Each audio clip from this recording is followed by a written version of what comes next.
बिस्मिल्लाहिर्रहमानिर्रहीम रब्बिश्रह ली सदरी वयस्सिर ली अमरी वहलुल उक़दतम मिन लिसानी यफ़क़हू क़ौली। अस्सलाम वालेकुम डियर स्टूडेंट्स, आज हमारा लेक्चर नंबर 6 है which is about the gradient of a scalar field. तो पहले आप टर्म्स को देख लें। ग्रेडियंट का आपको पता है क्या होता है। ग्रेडियंट जब भी कोई हम डेल ऑपरेटर को ऑपरेट करते हैं किसी भी स्केलर फंक्शन के ऊपर, तो जो हमें रिजल्टेंट मिलता है वो एक वेक्टर क्वांटिटी मिलती है और इस ऑपरेशन को हम ग्रेडियंट ऑपरेशन कहते हैं। सेकेंड टर्म जो इसमें है वो है स्केलर फील्ड। स्केलर फील्ड क्या होता है? ऐसा रीजन जहाँ पे कोई स्केलर क्वांटिटी चेंज हो रही होती है फ्रॉम पॉइंट टू पॉइंट। एक पॉइंट पे उसकी और वैल्यू होगी, नेक्स्ट पॉइंट पे उसकी डिफरेंट वैल्यू होगी। तो ऐसे फील्ड को, ऐसे रीजन को हम कहते हैं स्केलर फील्ड। तो ग्रेडियंट ऑफ स्केलर फील्ड क्या चीज़ है? The greatest rate of increase of scalar function, कि जो भी हम स्केलर फंक्शन सपोज कर रहे हैं, वो टेम्परेचर है, वो डेंसिटी है, उसमें जिस वक्त ग्रेटेस्ट इंक्रीज़ का रेट होगा, रेट ऑफ इंक्रीज़ के किस रेट पे ये इंक्रीज़ कर रही है, तो किस उसकी वैल्यू क्या है इंक्रीज़ करने की, तो उस रेशो को जब वो मैक्सिमम वैल्यू आएगी उसको हम कहेंगे कि वो इस स्केलर फील्ड का ग्रेडियंट है। लाइक हम सपोज करते हैं कि हमारी जो एयर है, ये जैसे जैसे हम एयर के एटमॉस्फेयर में ऊपर ऊपर ट्रैवल करते हैं तो एयर की डेंसिटी क्या होती है? कम होती जाती है।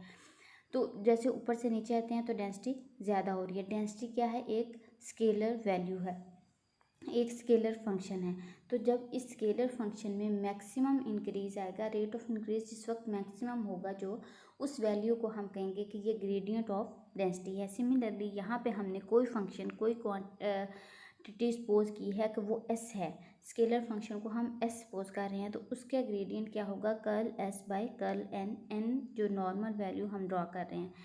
सेकंड, इसके अंदर एक टर्म है कि लेवल सरफेस। लेवल सरफेस क्या होती है? एक ऐसी सरफेस जिसके हर पॉइंट पे at which a scalar function है same value at all points. Like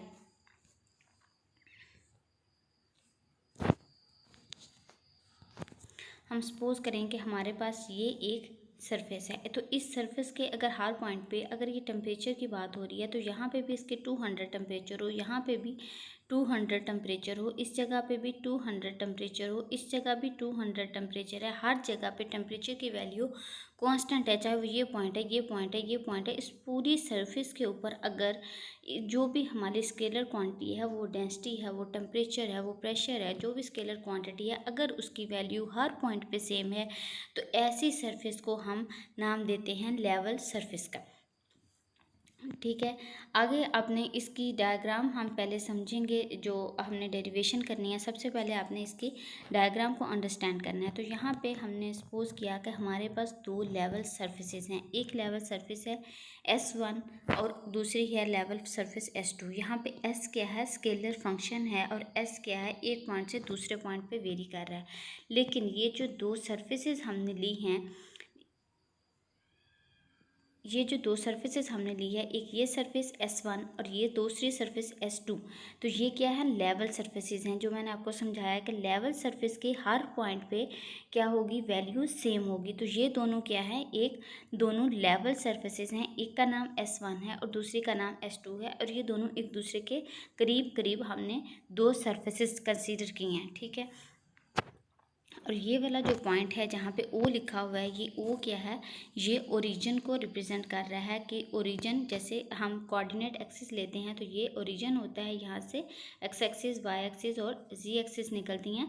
तो ये जो है O, ये उस ओरिजिन को रिप्रेजेंट कर रहा है कि यहाँ पे ओरिजिन है। ठीक है, अब हमने सपोज किया आगे कि ये जो हमारी लेवल सरफेसेस हैं S1 पे, जो भी हमारी स्केलर क्वांटिटी थी उसकी वैल्यू S है, कोई भी वैल्यू S है, लाइक ये S कोई कांस्टेंट है, इसकी वैल्यू यहाँ पे सपोज करें कि वही जो टेम्परेचर है वो 200 है यहाँ पे। ठीक है, अब ये जो आगे सरफेस है दूसरी S2, यहाँ पे क्या है कि इस स्केलर की वैल्यू S प्लस ds है। मतलब S जो हमारे पास अगर S 200 था लाइक, तो S प्लस ds कि यहाँ पे इसकी वैल्यू कि अगर हम कंसीडर कर रहे हैं कि S हमारे पास 200 था, तो जो लेवल सरफेस S2 है, यहाँ पे क्या होगा कि 200 भी है और प्लस कोई वैल्यू है, वो 50 हो सकती है, वो 60 हो सकती है, वो 40 हो सकती है, कोई भी वैल्यू।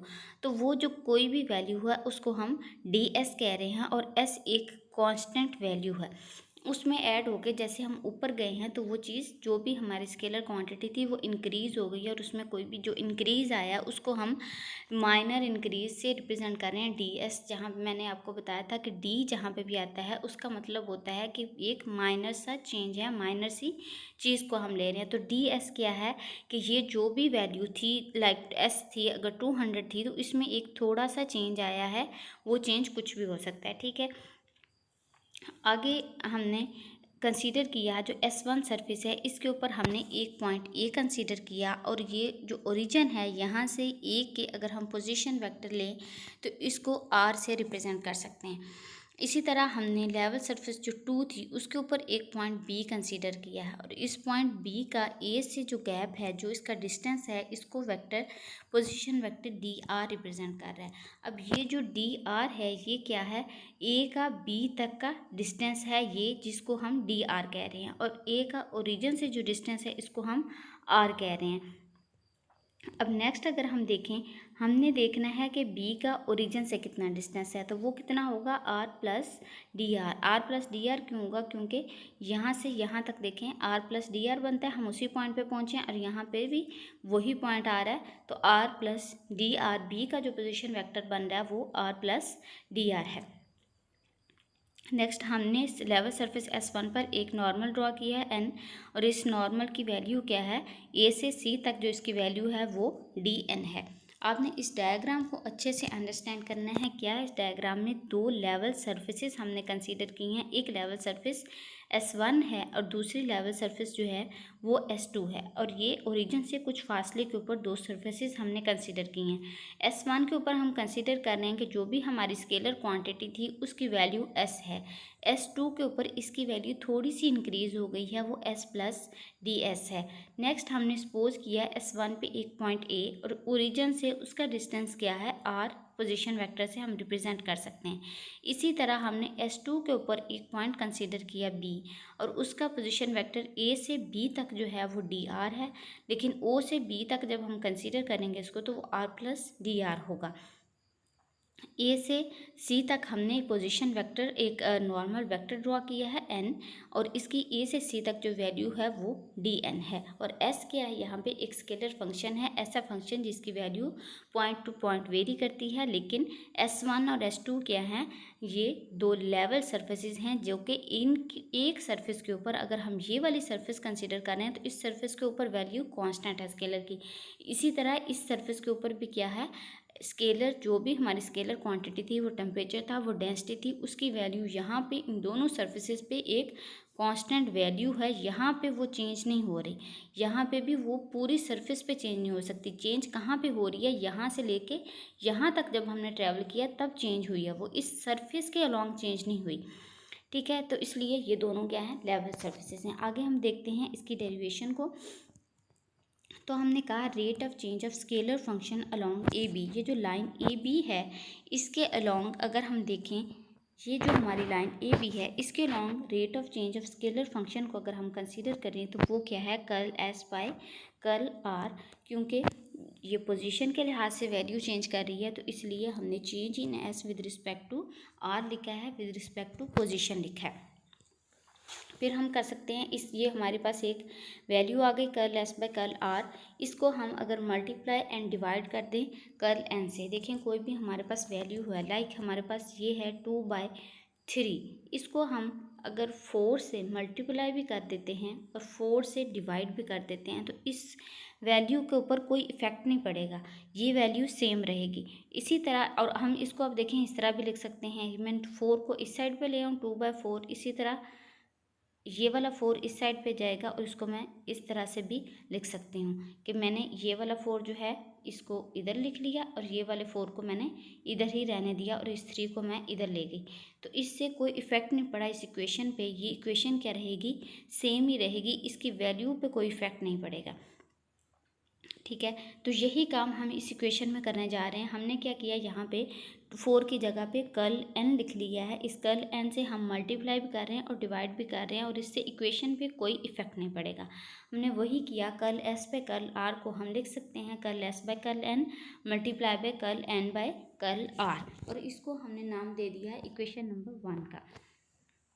नेक्स्ट हमने सॉल्व करनी है ये जो हमारे पास ट्राइंगल बन रही थी ए सी और बी, ये ट्राइंगल जो यहाँ पे भी शो हो रही है ए से सी तक और बी तक, ये हमारे पास एक ट्राइंगल बन रही है। यहाँ पे एंगल कॉस थीटा बन रहा है, ठीक है। इस ट्राइंगल को अगर हमने सॉल्व करना है, ट्राइंगल में हमने सॉल्व किसकी वैल्यू निकालनी है, कॉस ऑफ थीटा की वैल्यू निकालनी है। और कॉस ऑफ थीटा किसके इक्वल होता है, किसी भी ट्राइंगल में कॉस ऑफ थीटा की value base divided by perpendicular होता है।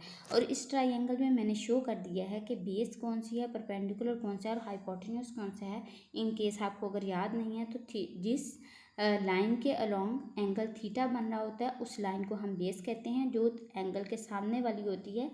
जैसे यहाँ पे देखें कि यहाँ पे एंगल थीटा, ये देखें यहाँ पे एंगल थीटा बन रहा है, तो ये जो लाइन पे एंगल थीटा बन रहा है ये क्या है, इस वक्त बेस है। जो थीटा के सामने सीधी लाइन होती है वो परपेंडिकुलर होता है, और ये जो लाइन एक ट्राइंगल बना रही होती है, इस ट्राइंगल को हम हाइपोटेन्यूज कहते हैं, ठीक है। तो यहाँ पे क्योंकि कॉस ऑफ थीटा की कहीं पे भी जो वैल्यू होती है किसी भी ट्राइंगल में वो बेस डिवाइडेड बाय हाइपोटेन्यूज होती है, तो हमने उसी तरह लिख लिया है कि cos theta is equals to क्या है, बेस यहाँ पे क्या है ए सी की जो वैल्यू होगी, और हाइपोटेन्यूज क्या है ए बी की जो वैल्यू है। और ए सी की वैल्यू हमें पता है कि हमने पिछली जैसे कि डायग्राम में हमने क्या लिखी थी डी एन, या फिर इसको हम लिख सकते हैं कर्ल एन।